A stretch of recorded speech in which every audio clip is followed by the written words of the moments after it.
Well, before we get started, there was one thing I forgot to do, and that was to let all of you, the kids, know that you can go and hang out with Miss April now. She's there in the back. Miss April, wave your hands so you don't have to listen to me because I will bore you for the next 2 hours. Oh, yeah, I see some of you adults are like, 2 hours? That's not what I signed up for. All right, forgot to do that. Well, Merry Christmas. I've been waiting 11 months to say that without being judged, because sometimes I say it a little early and people look at me funny. And you know, for those of you who know me, you know that I love this time of year. Christmas is my absolute favorite time of the year.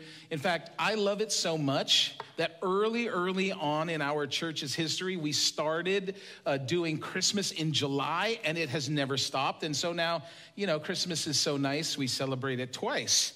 And I just love it. I love almost everything about Christmas. The Christmas food, the Christmas music, the Christmas movies. Did I mention the Christmas food? Because there's some food that only comes around at Christmas time, and I am just so excited about that. But there is one thing that I hate about Christmas, and that is Christmas shopping. Ugh. Cannot stand it, cannot stand it, cannot stand it. And I don't know what it is about shopping. I don't know what it is about this time of the year, because most stores, most of the year, they're okay. You know, you get there and it's fine. And maybe it's the crowds, or maybe it's the tension of having to buy all of this food that you now have to cook, or having to buy all of these gifts that you now have to wrap and then you have to give away. I don't know what it is, but there is something about the holiday season and shopping that I just can't stand. Earlier this week, Terry and I were at one of the big box warehouse stores. I'm not going to tell you which one, but it was the one out on Airport Boulevard. Everybody know which one I'm talking about? Right? So we were out there. It's Tuesday night, 2 days before Thanksgiving, and we go, and I knew it was going to be a nightmare. I just knew it was. And we get there, turn into the parking lot, and the parking lot was packed, like all the way to the edges. And there were so many cars, it seemed like there were more cars, or as many cars circling around looking for parking as there were cars parked. And so we circled around as fast as we could, and we couldn't find anything. And then as we were going by the front, there was a couple that was starting to walk out of the entrance. You know what I'm talking about? They didn't have a cart, so you figured it's going to take them a short amount of time to get to their car. So I circled around real quick, and I started to follow them. I followed them close enough that they knew I was following, but not so close that they might get offended.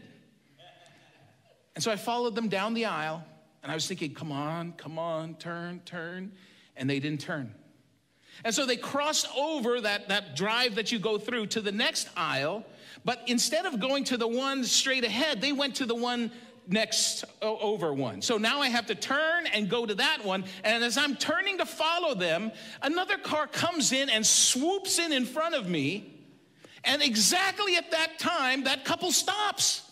Their car is right there. And the guy who swooped in front of me turns his blinkers on, and he's waiting for my parking space. Well, I have to ask for forgiveness because things were going through my head that probably shouldn't have been going through my head. And I'll tell you, normally, I would just drive away, right? I would just be like, okay, forget it, fine, I'll go somewhere else. But this time, nope. And so what I did was I pulled up next to him. So he's right there. I pulled up right next to him. And I looked at him, and I mouthed to him, hey, I've been following them, that's my spot. Now, I didn't really expect the guy to look over at me, but he did. And I didn't expect the guy to respond to me, but he did. And he looked at me and he gestured and he said, oh, I'm sorry. And then he drove off and let me have the spot. I wish I could tell you that I felt relief. I wish I could tell you that I felt gratitude, that I had this warm feeling about the goodness of humanity. But instead, I felt stupid. I felt like an idiot for assuming that this guy would respond the way that I expected him to respond. instead of responding to me in a way that was completely unexpected. And here's the funny thing, right? A couple is loading up their car. I'm waiting for it. The guy drives off, and just like 4 or 5 cars down, another whole family is there loading their car. So he gets a parking space like 5 cars down. So he's set too. And I don't know what it is about this couple that's just carrying their stuff, but they take longer to put their handful of stuff into their car than the family with the full cart get. So what ends up happening is he pulls into his space at the same time I pull into our space. And I'm hanging out there kind of thinking, how long am I going to sit in this car to let this guy go by so I don't have to see him? And wouldn't you know, at the same time I get out of my car, he gets out of his car, and we're walking down the thing together. He's moving at a little bit of a brisker pace than me because he's happy and I'm kind of feeling really dumb. And as he's passing us by, I look over at him and I said, hey man, listen, that was pretty cool of you to let me have that parking space. And you know what he says to me? He says, it's no problem. I got a space right over there. Now we're both blessed.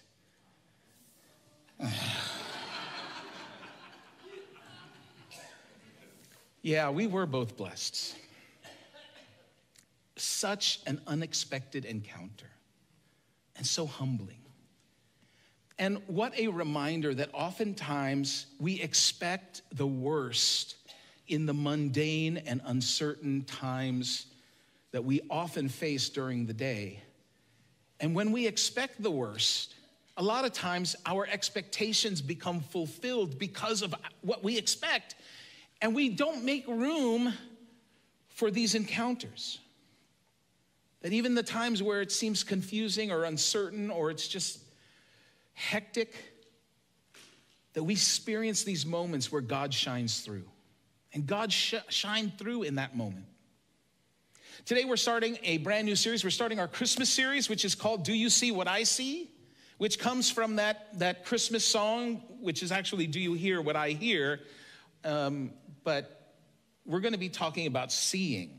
And that's one of my favorite Christmas carols, that Do You Hear What I Hear? And what we're going to do over these next 5 weeks is we're going to look at different characters in the Christmas story. We're going to take a deeper look at them, I think deeper than most of us ever think about. And today we're going to start off in kind of like the backstory. This is like laying the foundation over what's going to happen, what we're going to talk about over the next few weeks. And today we're going to look at it, and what I'm hoping is that as we look at these different characters, and we look at the context, the cultural context that they were in at the time that this actually happened, that you and I would see something differently in their story, and that it would help us see something differently in our stories. And so today we're going to start, but not with a person. We're going to start with a place. Our character today is the city of Bethlehem. And so I have a nativity up here. And this is Bethlehem, and all of the characters that we're going to be talking about are there. If you have children, please don't let them take any of them. But I will tell you this, for those of you who are going to hang out with us, every week there is going to be a guest character in the nativity who probably wasn't there at the original story. And if you write down the weeks and the character who is the guest for that week, you get all 5 of them correct, we're going to have a drawing for a prize at our Christmas service. They were all asking me when we're going to do that, so that's when it's going to be. So right now, there is a guest at the nativity. But we're going to talk about the city of Bethlehem. And you know that song, O Little Town of Bethlehem, how still we see thee lie. Above thy deep and dreamless sleep, the silent stars go by. It's talking about this city that Jesus was born in. And if you know the Christmas story, even if you're not a Christian, you know the Christmas story, you know that Jesus was born in Bethlehem. But did you know that Jesus being born in Bethlehem was actually predicted hundreds of years before it actually happened? There was a prophet in the Old Testament, a man named Micah, who heard from God and recorded God's words. And listen to what he says. He says, but you, O Bethlehem Ephrathah, are only a small village among all the people of Judah, yet a ruler of Israel, whose origins are in the distant past, will come from you on my behalf. See, the prophet is talking about the Messiah that is supposed to come, the Messiah who is coming into Bethlehem. And so when people talked about Bethlehem in that time, when they heard of the village, the town, that small city of Bethlehem, associated with the idea of the city was the idea of there was hopes, and there were dreams, and there were expectations of something wonderful that was going to come from Bethlehem. But here we are in 2023, and one of the challenges that you and I have is that when we think of Bethlehem, a lot of times we think negatively about the city. We think about it as a city that did not receive Mary and Joseph and Jesus well. In fact, if you heard the story, you probably understood the story to say that the city rejected Mary and Joseph and Jesus. And come on, in all of our Christmas plays, for those of you who were in a Christmas play, wow, Mason and Jack, that's like the spread of the in a Christmas, or how many of you watched a Christmas play? Right? All right, there's more of you. Or a Christmas movie, or a TV show that had the story of Christmas. Isn't that the story we see? That here's this Virgin Mary who is engaged to Joseph but not married to him, and now she's pregnant, and in that culture, all of the shame that went along with a woman who wasn't married but who was pregnant. And Mary and Joseph, they get into Bethlehem, and Mary, she crosses over the city limits, and her belly is huge, and she is about to pop, and they are frantically searching all over town for some place to go, and they go to Joseph's family's house, and they say no, and so they end up going to the local inn, right, the local Motel 6, and they get to the door, and they say, hey, we need a room, my wife is about to go, and the innkeeper is kind of this gruff old man, and he's got a cigar in his mouth, and he just says, no vacancy, and he turns around and slams the door shut. And so what do? They keep walking until they get to the end of town. And at the end of town, there's this stable with a whole bunch of weird animals in it. And you can just smell the animal. Some of you never smelt a wet animal. If you had, you'd know what I'm talking about. That they went into a stable, and like all the straw was everywhere, and it was wet, and it was damp, and it was cold. And they were off by themselves. And they were completely isolated from everybody else, rejected by the city, shamed because of the conditions that they were there under. Isn't that the backdrop of the Christmas story that we've all heard? But what if it didn't happen like that? What if the conditions that Mary and Joseph and Jesus came into Bethlehem into were a little bit different than that? What if everything that we've known about Bethlehem, if there was just a little bit of it that wasn't exactly quite right?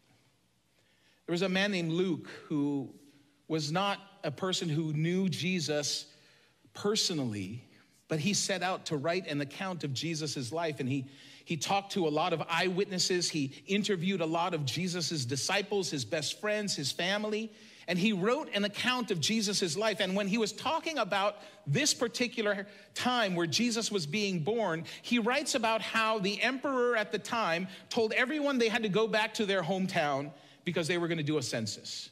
Thank goodness we don't have to do that anymore. Wait a second. I live in Daly City, so I am in my hometown, so I wouldn't have to go anywhere. But some of you would have to go pretty far to get to your hometown.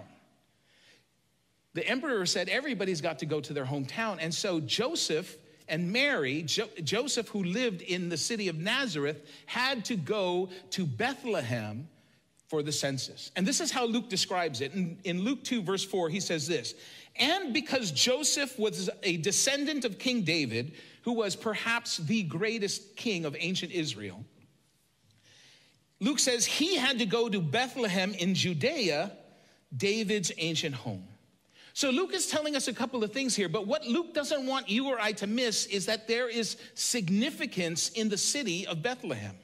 He wants us to know that this isn't just a random city. This was an important city. And Luke is going above and beyond in his account to tell us that not only is there significance in Joseph, and there's significance in Joseph's ancestor, King David, but there is also significance in the city of Bethlehem. He says he traveled there from the village of Nazareth in Galilee. He took with him Mary, to whom he was engaged, who was now expecting a child. And while they were there, the time came for her to be born. Now listen to the language. While they were there, the time came for her baby to be born. You see, Luke is telling us that there was some time that had passed between the time Joseph and Mary entered into Bethlehem and the time Mary gave birth. It wasn't as soon as she walked in, she was ready to go. Some estimates say that it was as many as 2 weeks that Mary and Joseph were in town before Jesus was born. But because our Christmas plays only last about 45 minutes and our Christmas episodes on TV only last about 23 minutes, we have to hurry up the story. And so in our stories, Mary gets there and boom, she has a baby. But in reality, she's there for a couple of weeks before Jesus is born. And then Luke says she gave birth to her firstborn son. She wrapped him snugly in strips of cloth and laid him in a manger because there was no lodging available for them. And this verse is where we're going to camp out for most of the time that we have left together. Because for a lot of you, you heard it this way. She wrapped him snugly in strips of cloth and laid him in a manger because there was no room at the inn. Heard that one before? In fact, that is probably the most common way that this text is translated. It's actually the closest translation to the original Greek. But here's the problem. The word inn, because you and I, when we hear inn, we hear hotel. We hear motel, we hear Holiday Inn, right? We think Howard Johnson's. We think, well, I'm dating myself, aren't I? Some of you don't know Howard. I grew up with Howard. But the word for inn, that means a place that you stay, like a hotel or a motel, is the Greek word kataluma. Kataluma means a guest room, no, hold on. The word that he uses is not the word for a hotel or a motel. The word that he uses is the word kataluma. And the word kataluma in the Greek doesn't mean a hotel. It means a guest room or a guest chamber or an upper room. Now see, if he wanted to use the word for a public inn, he actually uses that word later on in his manuscript where he writes about Jesus telling the story of the Good Samaritan. And in the story of Good Samaritan, he uses the word pandokion for inn. Pandokion is the Greek word for a public inn, a place where you go, you pay for the right to stay the night or stay a few nights. It's a place where travelers lodge. And Luke knows this word because he writes in Luke 10:34, he says, going over to him, the Samaritan soothed his wounds with olive oil and wine and bandaged them. So he's telling us the back end of the story of the Good Samaritan. And then he says this, then he put the man on his own donkey and took him to an inn where he took care of him. He took him to, and the word Luke uses there is pandokion. So he took him to a motel, a hotel. But when Luke is writing about Jesus and Mary and Joseph, he doesn't use the word pandokion, he uses the word kataluma. And so a more updated translation to this would be, she gave birth to her firstborn son. She wrapped him snugly in strips of cloth and laid him in a manger because there was no room in the guest room for them. Are you starting to see the significance here? There was no room in the guest room. In fact, in newer translations, they're starting to actually translate it this way. In the Common English Bible, it says this, she gave birth to her firstborn child, a son, wrapped him snugly and laid him in a manger because there was no place for them in the guest room. So they're using that language. Now, Luke isn't saying that there isn't a public inn in Bethlehem, but a public inn wasn't what he was talking about here. And so where are we? We're talking about Bethlehem. Bethlehem sat along a road that ran through the hills of Judea. So here's a map of the area, and at the bottom you can see Bethlehem, and at the top you can see Nazareth. Nazareth was where Joseph and Mary were from. Bethlehem was Joseph's hometown. So they had to travel from Nazareth to Bethlehem. That's about a 4-day walk at the shortest. That's 4 days walking 10 hours a day to get from Nazareth to Bethlehem. And there was a road that ran along the top of the ridges of that mountain range that was called the Central Ridge Route or the Watershed Ridge Route or the Patriarchal Highway. They had several different words for that road, and that was the road that they traveled. Now, you can't really tell from this picture what that distance is like, but this is that mountain range that they traveled. And the road ran along either at the top of the range or near the top of the range. You see at the bottom, there you can see where the road is starting to go up. That's what they call the ascent of Adumim. This is a closer picture of it. That's just getting close to the top of the mountain range. And that road is still there today. You can actually go there and walk that road from Nazareth to Bethlehem. It's still there. And they would have walked across this road and down this road, and Bethlehem would have been nestled in one of those mountains, along the side of the mountains. Now you go to Bethlehem today, and Bethlehem is pretty crowded. A lot of houses, a lot of buildings, a lot of people live in Bethlehem because it's the place where Jesus was born. So it's very, very big, but that's 2023. In the time that Joseph and Mary went to Bethlehem, it was much smaller. In fact, here's an artist's drawing of what Bethlehem probably looked like. Most people, Bible scholars will say that there's about 500 to 1,000 people that lived in Bethlehem at the time. Highest estimates are about 2,000 people that lived in Bethlehem. So this isn't a sprawling metropolis. This isn't a huge city. This is a little town. This is a tiny village that comes right along the side of the road. Now, Dr. Cindy Parker, in her book, Encountering Jesus in the Real World of the Gospels, this is what she writes. She writes that a network of inns that housed travelers did exist along Roman roads. However, those kinds of accommodations were not available everywhere. They existed primarily along the Roman roads, not in the small towns. So what Luke is telling us is this. There may have been an inn in Bethlehem, but that's not what he's talking about. Even if there was a public inn in Bethlehem, he's not talking about a hotel or a motel. He's talking about a guest room. Now, homes at that time in the first century in the Middle East were very, very similar to the homes in the Middle East today in that typically they were very small and most of them only had a couple of rooms. Now, of course, if you were wealthier, you had more rooms. But this is a sketch of a typical home at that time.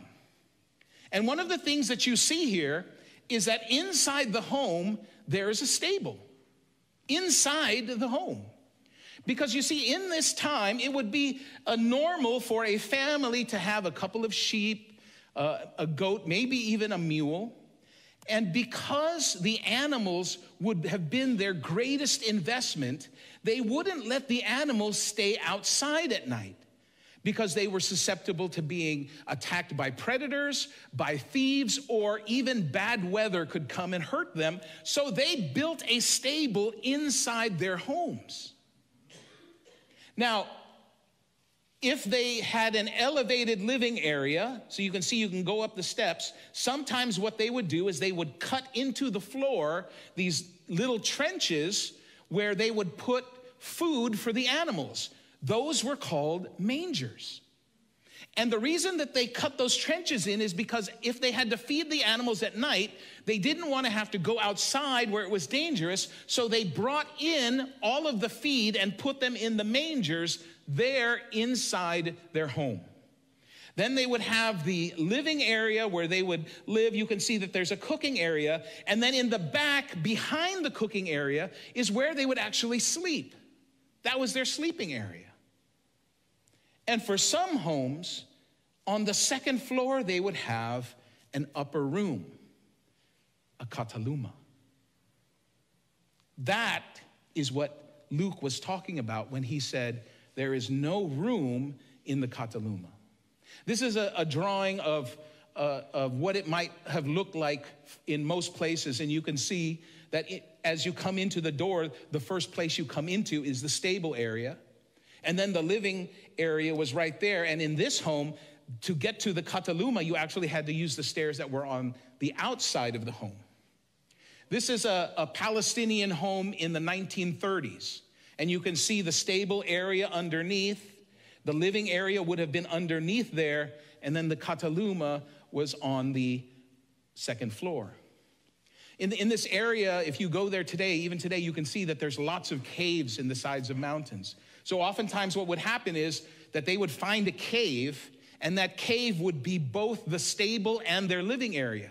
That's where they would stay. And then as they spent more time there and they decided this is where I'm going to live, then they would build above it.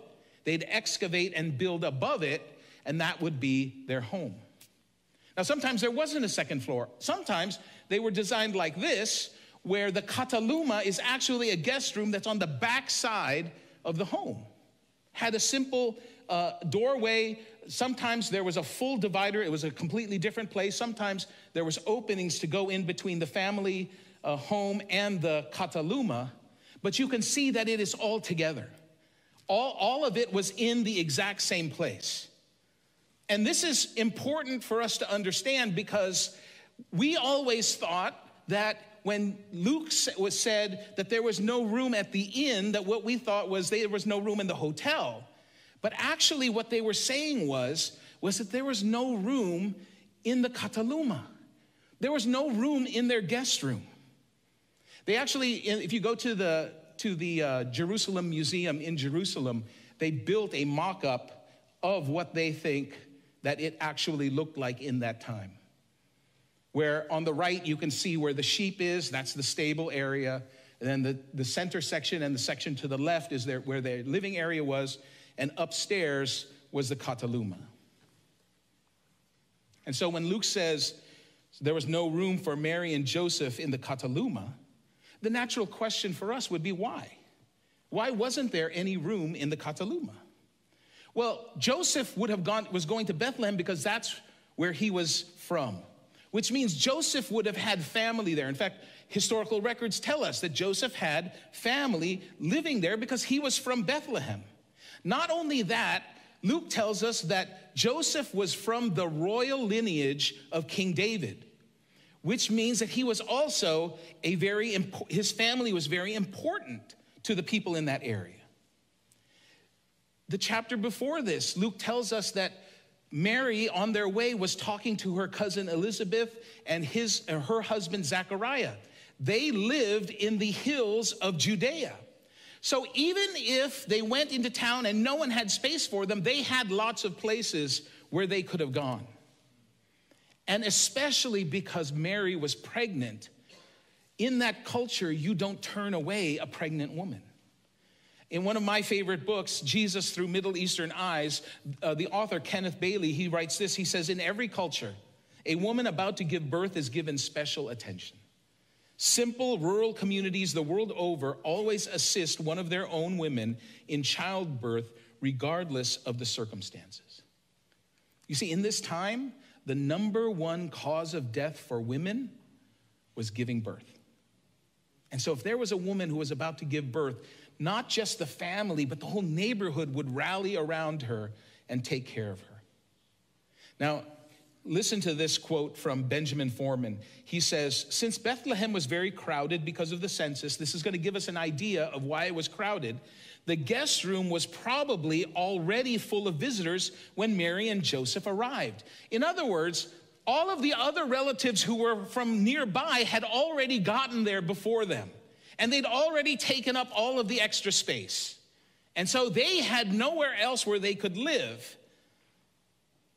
But a good Middle Eastern host wouldn't have turned them away. And he wouldn't have told them to go find alternate lodging. So you know what he did? He does the same thing that you and I do when the house is full and someone comes and you want them to stay and you want to be hospitable to them. What do? You invite them to stay on the couch, right? You set them up in the living room because you don't want them to go anywhere. You want them to stay with you, but the only space left you have is the living room. That is exactly where they put Mary and Joseph. They put them in the living areas. That's why. In fact, modern scholars today will say that based on the language that Luke used and the words that he chose when he wrote this, what Luke was saying wasn't that there wasn't room in the kataluma. He was saying that the kataluma wasn't the appropriate place for a woman to stay who was about to give birth. Now think about this for a second. When a woman is giving birth, especially back then, one of the things they had to do was all of the men had to leave, right? There were no obstetricians or whatever is the other type of doctor that takes care of baby delivery. I didn't go to med school, so I don't know this stuff. But apparently there's a doctor, and sometimes you have doctors who are men, and the men would go in and you have a man in delivery. But in that time, there were no doctors. There were just midwives. They were all women. And because delivery was such a precarious time for a woman, they didn't want any kids around because they wouldn't want any kids to be there if something happened. Like if something went wrong, they wouldn't want the kids to hear what was going on. So they had to find a place where they could move the kids away and move all of the men away. And the only appropriate place would have been in the stable area. That would have been the easiest place. Now, you're probably thinking to yourself, okay, but wouldn't it still stink? Wouldn't there still be all these animals? Luke tells us this. In verse 8, listen to what Luke says. He says, that night, the night that Mary was about to give birth, that night there were shepherds staying in the fields nearby. And what were they doing? Guarding their flocks of sheep. In other words, all of the sheep in town were out with the shepherds, which means there was nobody staying in the stable. And so they could have fixed up the stable and prepared it for Mary to give birth. And that would have been the only appropriate place in the home for her to be to give birth. And then, of course, we have the manger, right? It says, she gave birth to her firstborn child, wrapped him snugly, and laid him in a manger. And she puts him in a manger after the birth, which makes sense because if you've ever seen a manger, it looks like a little tiny bassinet, right? And sometimes it was dug into the wall or into the floor, but sometimes they actually built them like this, where they were above the ground, and they could move the baby around in the manger and move it around to different places in the living area. Luke paints us a different story than the one that you and I grew up believing. Mary and Joseph didn't get rejected by their family and didn't get rejected by the city. They weren't. Jesus was born in humble and simple circumstances. There's no doubt about that. Jesus and his family wasn't wealthy. Luke tells us this later on. He says, the law of the Lord says, if a woman's first child is a boy, he must be dedicated to the Lord. So at that time, if your first child was a boy, he's not yours. He's dedicated to the Lord. But they had this provision where you could give an offering to the Lord, and then you could have your baby son back. Like they didn't take him away, but he wasn't yours, but you want to get him back, so you have to give an offering. Now, they tell us what the offering is. The offering to God is a lamb. But in Leviticus 12, it tells us that if you cannot afford a lamb, you have to give 2 turtle doves or 2 pigeons. And so Luke says they offered the sacrifice required in the law of the Lord, either a pair of turtle doves or 2 young pigeons. Jesus was born into simple and humble circumstances, but he wasn't born in a place where he was rejected. He was born in a place where he was expected.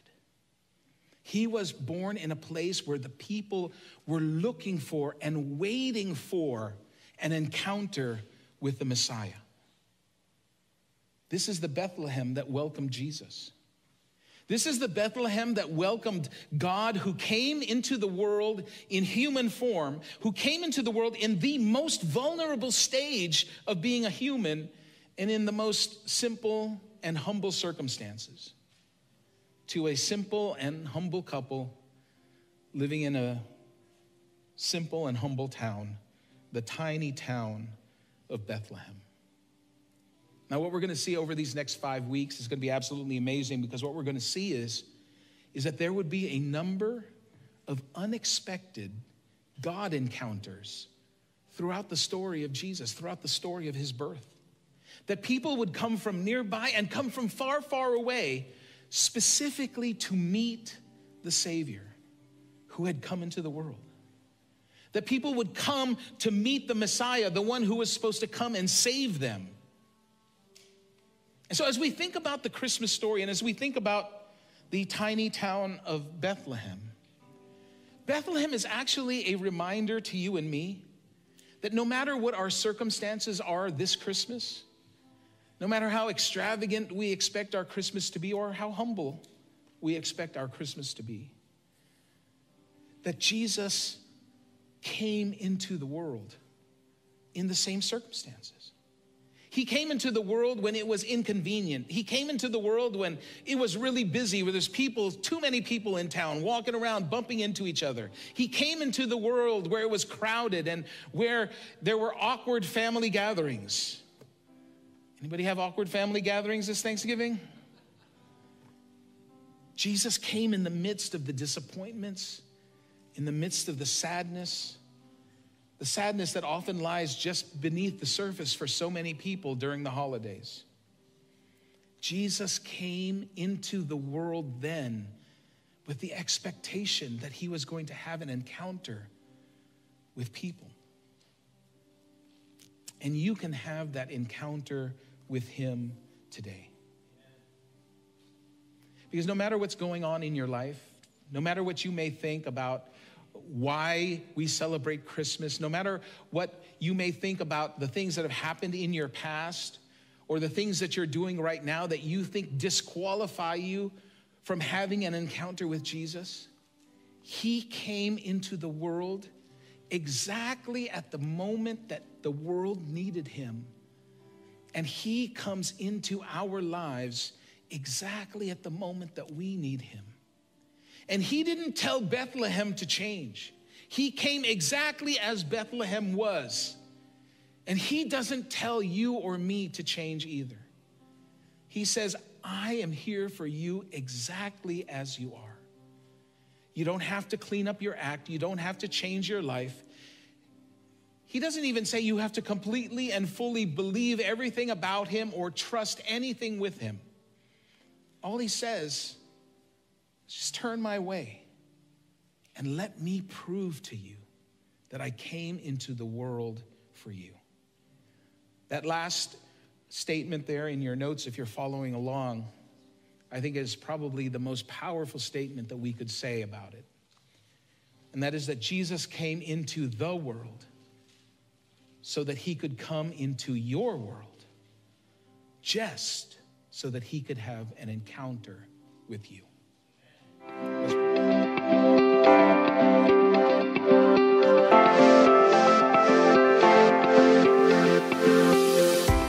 Thank you for joining us for this week's message.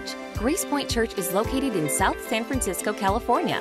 For additional content or to find out more information about Gracepoint Church, visit us online at wearegracepoint.com.